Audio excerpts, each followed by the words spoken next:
Well, good morning. What's going on? Good morning. Can I get a good morning? Good morning. Man, love to hear it. Just like Coach Chip Baker mentioned, my name is Kenneth Scott. Just to give you an overview about who I am, obviously it's a leadership conference. I see some familiar faces, some beautiful familiar faces. And so I'm not going to speak on what I spoke about last time. I'm going to change it up a little bit because it's a leadership conference. So a little bit about who I am. So my name is Kenneth Scott. I'm a former athlete, had professional stints in the NFL and the CFL, one with the Los Angeles Rams, one with the Montreal Alouettes. After transitioning from the sport, I was privileged enough to author 7 books. Speak at many stages, did my own TED Talk, facilitated many workshops with many organizations like Microsoft, Houston Texans, etc. Musically, I performed on many of the biggest stages with some of the artists like Twista. Back in the day with Cap G, held my own halftime performance at my university, first artist to ever do it. Had brand sponsorships that total to over $250,000. So I've been doing a lot in regards to everything that I've been doing as far as work. And so now I'm an educator at Rice University, and I created my own program called the Social Health Brand Program that helps students build purposeful brands that grow their social capital, right? Through a unique blend of social health, personal branding, and also strategic sales skills. So today, I'm going to stop talking about me for a little bit. Today, I want to give you guys some game, give you guys some framework so you can take on from here to the next phase of you guys' life. All right. And so one thing I want to ask you guys, and I'm going to use this whiteboard because I'm a teacher at heart. So we're going to use this whiteboard. We're going to be in a classroom session. All right. I want you to think about a leader that you admire. Anybody in here, think about a leader that you admire and why. While I write this down, think about it. Why?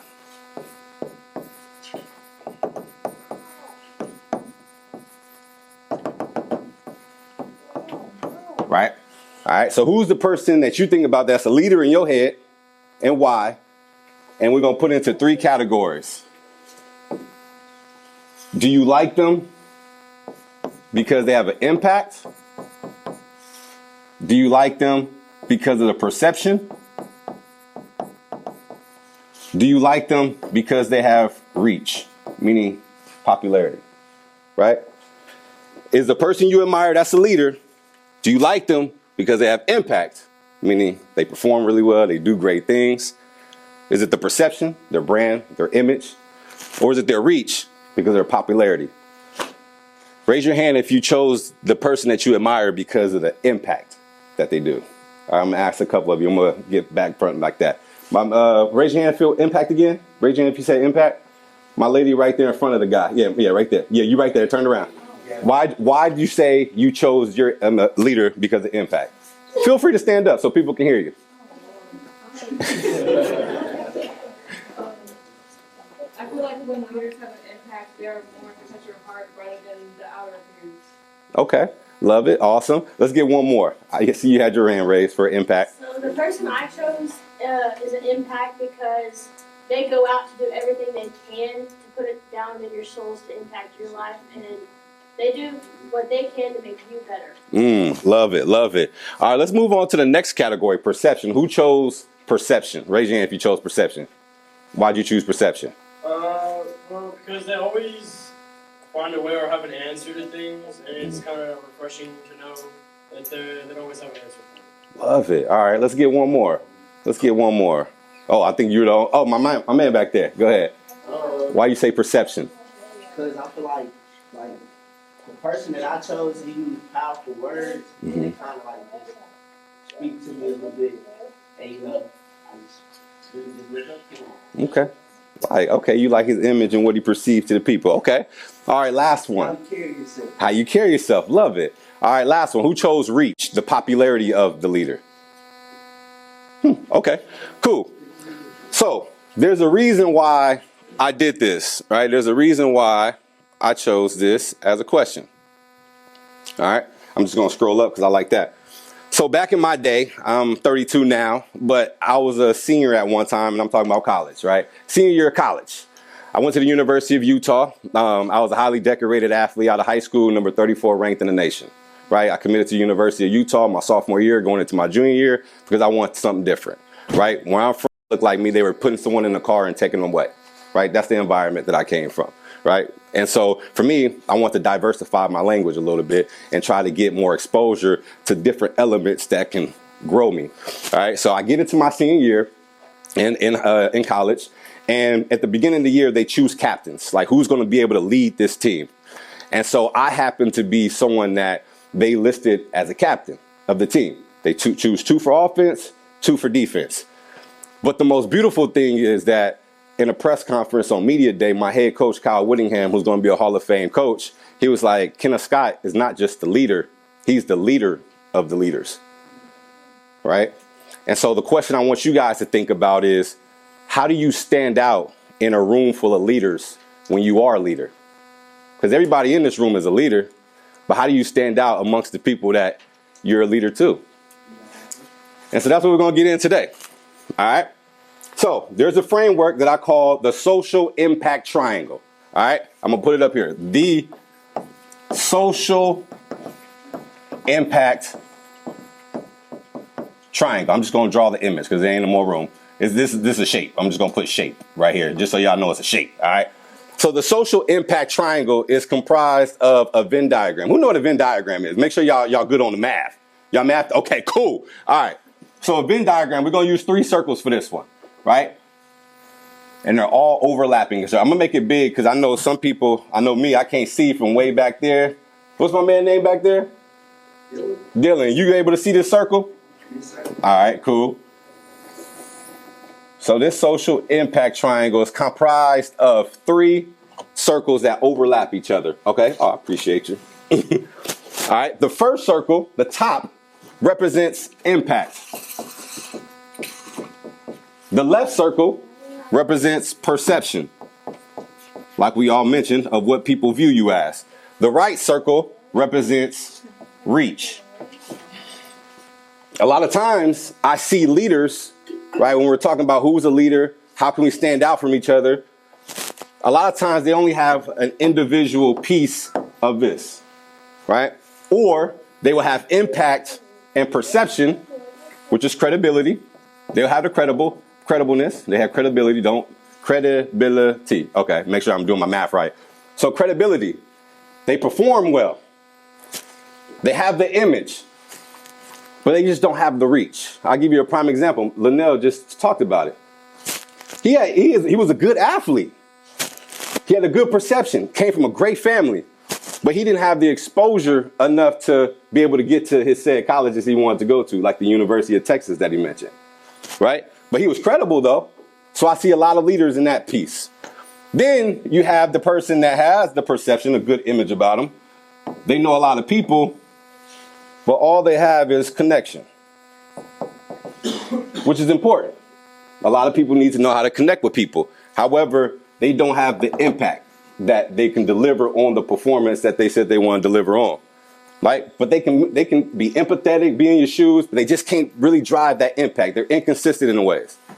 Then you have this layer, right, where impact reaches reach, right? And that's what you call influence. The impact of influence. Make sure you guys copy your books. That was a slight plug. Impact and reach, that's where you gain influence. That's when you can, this is where the popularity and performance reaches, right? And so at the end, the center connection of everything right here, that's authority. I'm going to just put it right here. Authority. Boom. That's authority. So when we're talking about leadership, I need you to understand there are 3 key elements to leadership.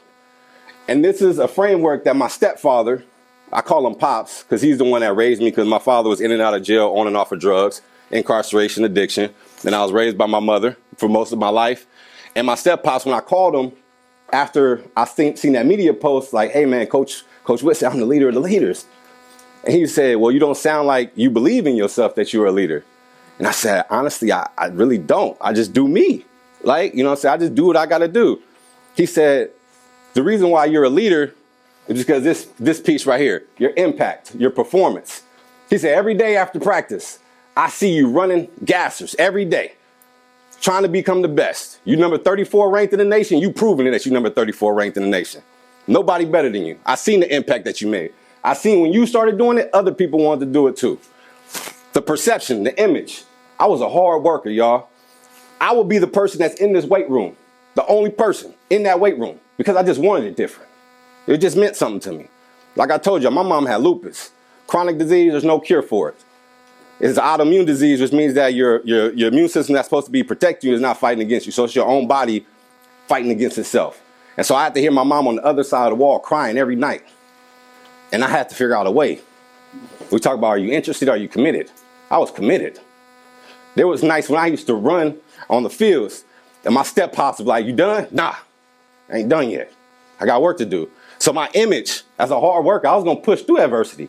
I knew it. I was born on adversity. I seen my best friend get killed, shot when I was 16. He got set up by a female. I seen it. But I was, all this adversity, I wanted to overcome. I seen the big picture, reach. When I got ranked the top sophomore, I was like, dang. There was a senior in high school, his name was Maurice Shaw. One of the best receivers I've ever saw in my life. He had good performance, he had great image, but he ended up signing to the University of Idaho. No knock against him, Idaho is great. But I was like, how can someone that I view that's flawless only has a limited capacity of his potential? They discouraged me. And that's because he didn't have reach. And so when it became my turn, I made sure that every element in this, I embodied. And that's what my stepfather had to remind me. He said, man, you've been doing this since you was a youngin', ever since I came into your life. You always had impact. You always had a good image about yourself. You always had reach. You always made connections. Because what I say is connection is currency. Being vulnerable to people is valuable, right? And that's how you grow your social capital. And so when we're talking about in terms of leadership, we're all leaders in here. Whether you believe it or not, you're all a leader. And if you feel like you aren't a leader, work on these elements. Work on these elements to grow your social capital. And so I want to challenge you all in here, in your belief system, start believing in yourself, man. Because I've seen people who carry those characteristics and they just don't do it. And it just diminishes the return. I'm speaking financially, but also physically, mentally, spiritually, emotionally. Like invest in yourself, invest in your social capital so that not only you can prosper, but the people around you can prosper, right? And so I'm going to lead this up here so you guys can write it down. This is the three elements that I call the social impact triangle that will help you become the leaders that you aspire to be. And so I want you to go home, think about how you can make an impact. Think about how you can change your image, your perception that other people see you, not just you, how other people see you, and how you can expand your reach. All right. So thank you for my time. I just wanted to provide that the information, and thank you.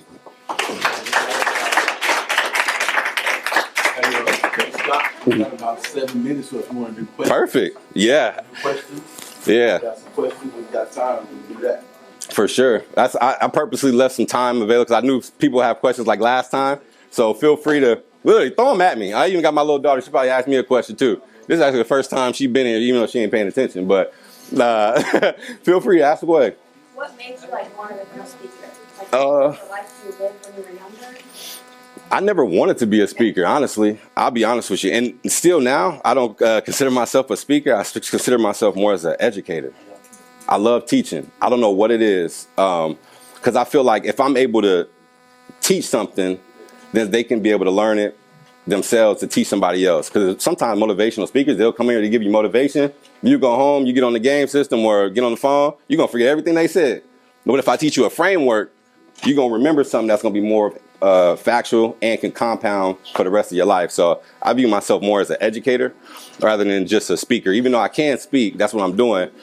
But I like to be called an educator. Yeah. A servant of information. That's basically it. Yeah.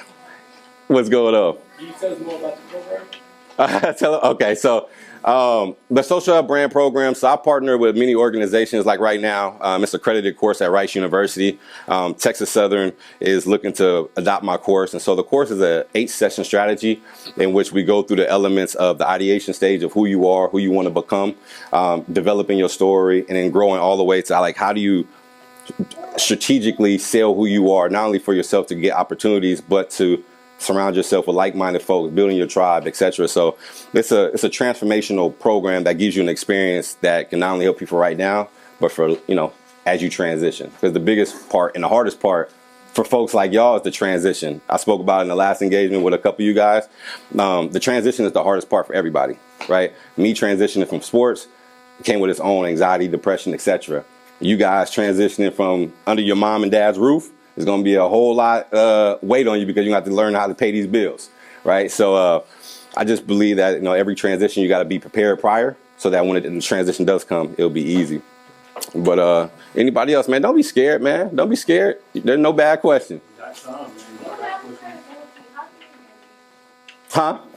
You have credibility. How can you get reached? You have to start networking and connecting. One of the things that it's on Google too, if you guys will. So like one of the things that I did in order to expand my reach on my team, just internally with my team, is I literally connected with each one of them and just sat down with them for like 5 minutes just to understand who they were. And there was a reporter that tried to challenge me on it. And they got the whole roster of 100 and something players. They was like, named each person. They was like, tell me something about them. And we sat there for like 30 minutes and I told them about every single person on my team. And that's how I was able to expand my reach, because they was like, man, this guy cares.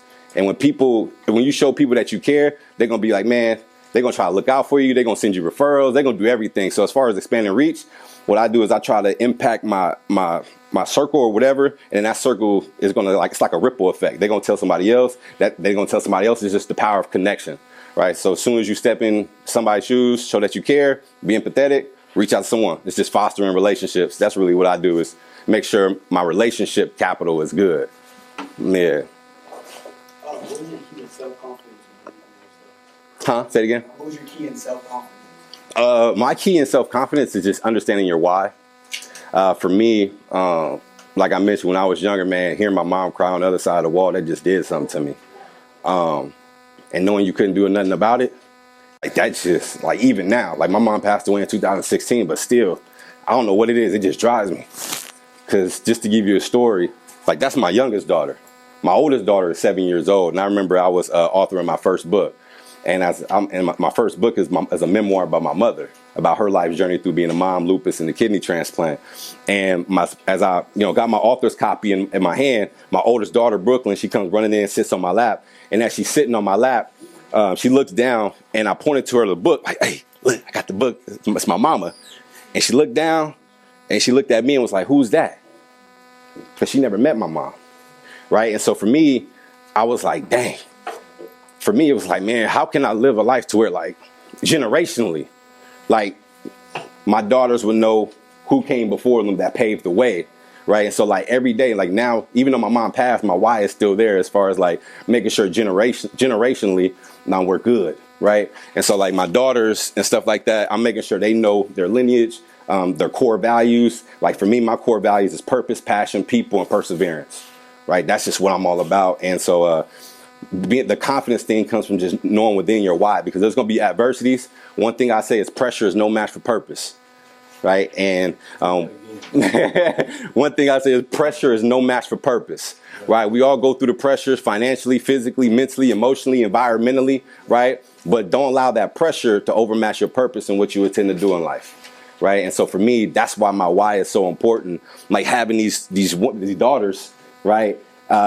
It just does something different to me, because my mom, all she wanted was have granddaughters, and I have 2, but she's not able to be here to see her. You know what I'm saying? So that just drives me a little bit more to keep pushing, you know? So, but great question though. Great question. One more, man. Come on, man. Don't act shy now, man. Y'all be talking all day. Don't be acting shy now. What's up? Who got one more? One more. We'll give you $5. No, I'm just playing. Everybody's like, hold on, $5? One more, man, before we get up out of here. Dylan got one. What's up, Dylan? My brother said, What can I say?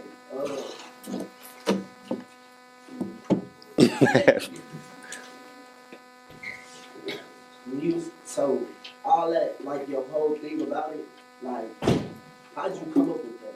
Like, how'd you, like? That's a good question. Yeah. That's good. Life, man. Life experiences. What I tell people all the time is that there's a situation. So in life, right, you have where you are, like in life. And then like your origin story of who you are, what developed you, what made you. Then you have this call to adventure, right? This vision that you foresee yourself. And the difference between where you are and where you want to be, the in-between and the difference, those are the adversities that you're going through and experiences that you're going to learn from. You get what I'm saying? So those ingrained in you are your core values. Like I mentioned, my core values is passion, purpose, people, and perseverance, right? And so the way I came up with it was like, man, I went back to my origin story, like really reflecting on who am I as a person? And then understanding like where was I trying to get to? And then as I'm tracking along my journey, figuring out, okay, what were the key moments that I overcame? And those key moments was my values, right? That transformed me into the person I am today. Now I can go back to the people before or the people like now to return the elixir, which is the wisdom, the knowledge, the game, so that you guys can be better off in a situation. So for me, when it comes to that, it's just like going back to the drawing board, reflecting on my origin, figuring out what my call to adventure was, my vision, developing my core values, that transformed me to return the wisdom back to you guys. So that's how I came up with the framework like this, by just reflecting back. Yeah, cool. Appreciate it. All right.